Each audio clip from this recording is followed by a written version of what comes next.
पुराने जमाने के कलिंगा में, जो अब ओडिशा है, खड़ा है कोणार्क सूर्य मंदिर, इंसान की कारीगरी और भक्ति का एक सबूत। इस मंदिर की हर दीवार, हर कोना एक कहानी कहता है।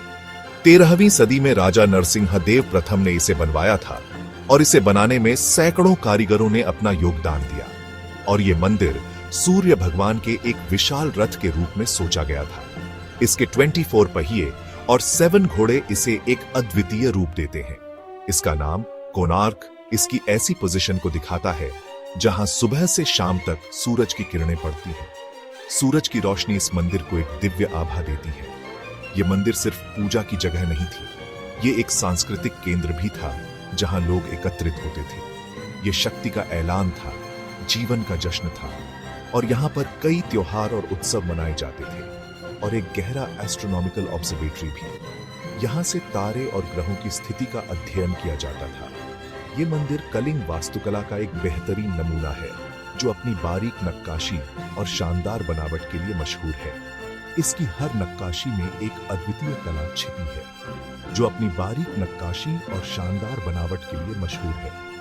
यहाँ की हर मूर्ति और नक्काशी में एक कहानी छिपी है। बंगाल की खाड़ी के पास होने की वजह से ये मंदिर समुद्री व्यापारियों के लिए एक प्रमुख स्थल था। ये भारत की उन पहली जगहों में से था जहां उगता सूरज सबसे पहले दिखता था। सूरज की पहली किरणें इस मंदिर को एक अद्वितीय चमक देती थीं। पुराने जमाने के नाविक इसे ब्लैक पगोड़ा कहते थे, इसके काले रंग के पत्थर और ऊंची बनावट की वजह से। ये नाविकों के लिए एक प्रमुख मार्गदर्शक था। इसके काले रंग के पत्थर और ऊंची बनावट की वजह से ये मंदिर दूर से ही दिखाई देता था और नाविकों को दिशा देता था। आज टूटी फूटी हालत में भी कोणार्क सूर्य मंदिर देखने वालों के मन में इज्जत और हैरानी पैदा करता है। इसकी भव्यता और इतिहास आज भी लोगों को आकर्षित करते हैं। कोणार्क सूर्य मंदिर देखने वालों के मन में इज्जत और हैरानी पैदा करता है। ये मंदिर आज भी एक प्रेरणा का स्रोत है और इसकी भव्यता को निहारने के लिए लोग दूर दूर से आते हैं। कोणार्क सूर्य मंदिर को सूर्य भगवान के एक बहुत बड़े रथ के तौर पर डिजाइन किया गया था, जिसमें 24 पत्थर के पहिए थे, जो न केवल इसकी भव्यता को दर्शाते हैं, बल्कि इसके पीछे की गहरी वैज्ञानिक सोच को भी उजागर करते हैं, जिन पर बारीक नक्काशी थी और इसे 7 शानदार घोड़े खींच रहे थे। ये घोड़े मंदिर की गतिशीलता और ऊर्जा का प्रतीक है। ये 7 घोड़े या तो हफ्ते के 7 दिनों को दिखाते हैं, जो समय की निरंतरता को दर्शाते हैं, या फिर इंद्रधनुष के 7 रंगों को, जो जीवन की विविधता और सुंदरता का प्रतीक है। 24 पहिए धूप घड़ी का काम करते हैं, जो समय को मापने का एक प्राचीन और सटीक तरीका है, जिनकी परछाई से दिन के समय का पता चलता है। यह प्रणाली न केवल वैज्ञानिक दृष्टिकोण से अद्वितीय है, बल्कि कला और विज्ञान का एक अद्भुत संगम भी है। इन धूप घड़ियों की एक्यूरेसी 13वीं सदी के कारीगरों के एडवांस्ड साइंटिफिक नॉलेज का सबूत है। यह दिखाता है कि उस समय के लोग कितने उन्नत और ज्ञानवान थे।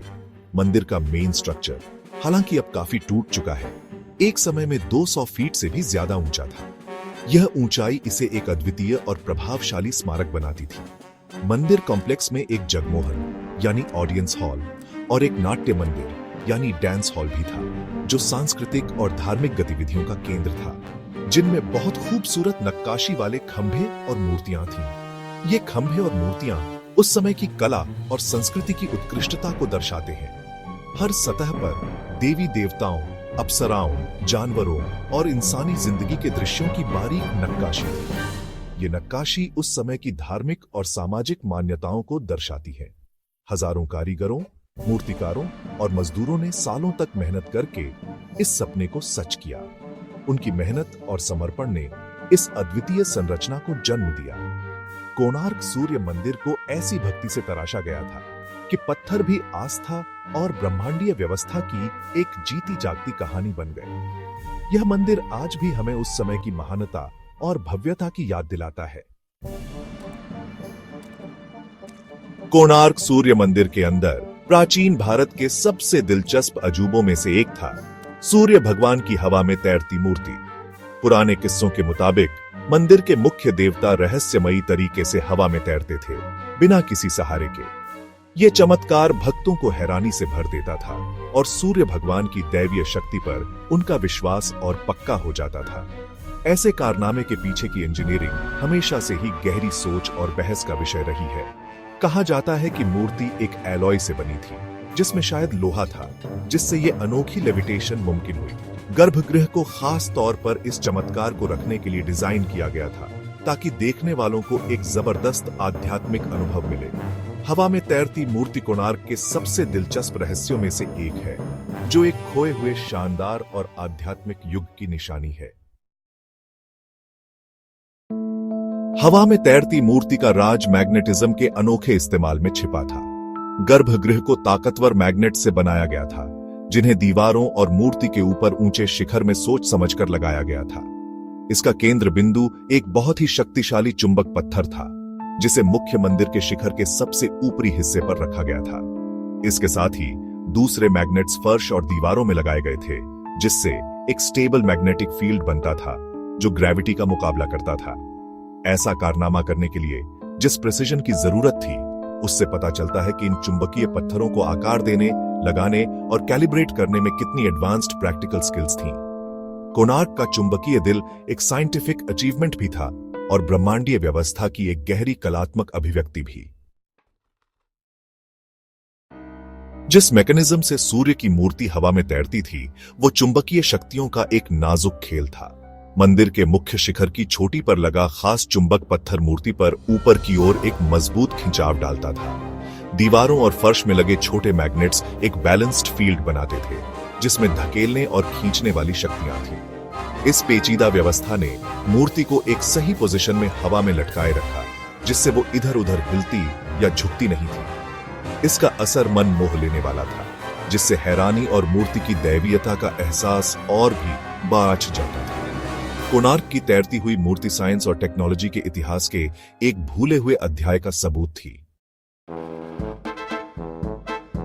बड़े चुंबक पत्थर को हटाने के बारे में एक थ्योरी ये है कि वो समुद्री जहाजों के नेविगेशन में रुकावट डालता था। कोणार्क सूर्य मंदिर, जो बंगाल की खाड़ी के पास है, एक ऊंची इमारत थी जो समुंदर में दूर से ही दिख जाती थी। मंदिर से निकलने वाली ताकतवर चुंबकीय शक्तियों की वजह से गुजरने वाले जहाजों को काफी प्रॉब्लम्स होती थीं, जिससे नेविगेशन में गलतियां होती थीं और जहाज डूबने का खतरा रहता था। जैसे जैसे समुद्री व्यापार के रास्ते ज्यादा इस्तेमाल होने लगे, ये रुकावट एक गंभीर चिंता बन गई। ऐसा माना जाता है कि आगे चलकर नेविगेशन में और दिक्कतें न हों, इसलिए उस बड़े चुंबक पत्थर को हटा दिया गया। इस मुख्य मैग्नेट के हटने से मूर्ति को हवा में थामे रखने वाली शक्तियों का नाजुक बैलेंस बिगड़ गया और आखिर में गर्भगृह को छोड़ दिया गया। एक और थ्योरी के मुताबिक चुंबकीय पत्थर को हटाने की वजह विदेशी हमले और देश के अंदर की अशांति थी। मंदिर, जो अक्सर धन दौलत और शाही ताकत के प्रतीक होते थे, हमलों के दौरान आमतौर पर निशाना बनते थे। हिस्टोरिकल रिकॉर्ड्स बताते हैं कि ओडिशा पर कई बार हमले हुए, खासकर बंगाल के मुस्लिम शासकों द्वारा। ऐसे हमलों के दौरान बड़े चुंबक पत्थर को हटाने से तैरती हुई मूर्ति गिर गई और मंदिर की बनावट को भी काफी नुकसान पहुंचा। बाहरी हमले, अंदरूनी लापरवाही और कुदरती आफतें, इन सब ने मिलकर शायद कोणार्क के चुंबकीय दिल के गायब होने में भूमिका निभाई। बड़े चुंबक पत्थर को हटाने के मंदिर पर बहुत बुरे नतीजे हुए। इसका फौरन असर यह हुआ कि सूर्य की तैरती हुई मूर्ति नीचे गिर गई, जिससे मंदिर की सबसे अनोखी चीज खत्म हो गई। शिखर से उस भारी पत्थर को हटाने से पूरे मंदिर की स्ट्रक्चरल इंटेग्रिटी खतरे में पड़ गई। कोणार्क का मुख्य टावर, जो कभी 200 फीट से भी ऊंचा था, अब खंडहर बन चुका है। तैरती हुई मूर्ति के गायब होने से मंदिर की धार्मिक गतिविधियों और उसके कुल महत्व में कमी आई।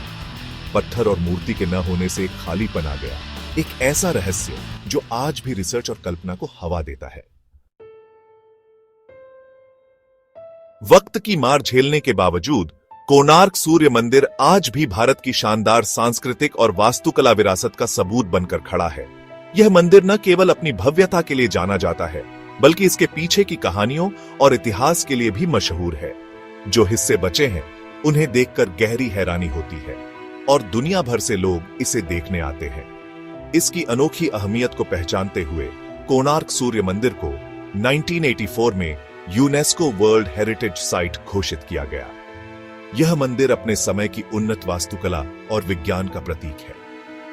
आर्कियोलॉजिकल सर्वे ऑफ इंडिया ने इस स्मारक को और खराब होने से बचाने के लिए काफी कोशिशें की हैं। यह मंदिर आज भी एक जीता जागता सांस्कृतिक प्रतीक है, जहां हर साल कोणार्क नृत्य महोत्सव और दूसरे कल्चरल इवेंट्स होते हैं। ये महोत्सव न केवल भारतीय संस्कृति को जीवित रखते हैं, बल्कि इसे नई पीढ़ियों तक पहुंचाते हैं। तैरती हुई मूर्ति और चुंबकीय पत्थर का रहस्य कोणार्क के आकर्षण को और भी बढ़ाता है। कोणार्क हमें उस समय की याद दिलाता है जब कला, साइंस और आस्था एक दूसरे से पूरी तरह जुड़े हुए थे। ये भारत के शानदार अतीत के एक गर्वित पहरेदार की तरह खड़ा है, जो हमें इसकी सुंदरता को देखने और इसके रहस्यों पर सोचने के लिए बुलाता है। इस मंदिर की हर एक ईंट में इतिहास की गूंज सुनाई देती है। यह मंदिर न केवल एक स्थापत्य चमत्कार है, बल्कि यह भारतीय संस्कृति और धरोहर का एक जीवंत प्रतीक भी है। यहाँ आने वाले हर व्यक्ति को यह मंदिर एक अनोखा अनुभव प्रदान करता है।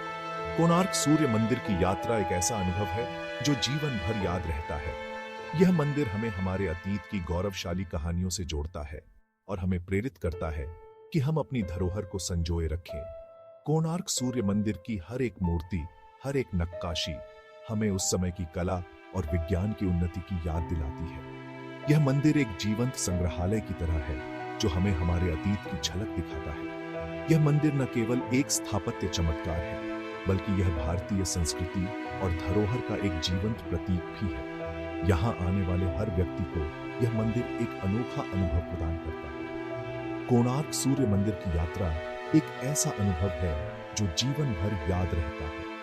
यह मंदिर हमें हमारे अतीत की गौरवशाली कहानियों से जोड़ता है और हमें प्रेरित करता है कि हम अपनी धरोहर को संजोए रखें।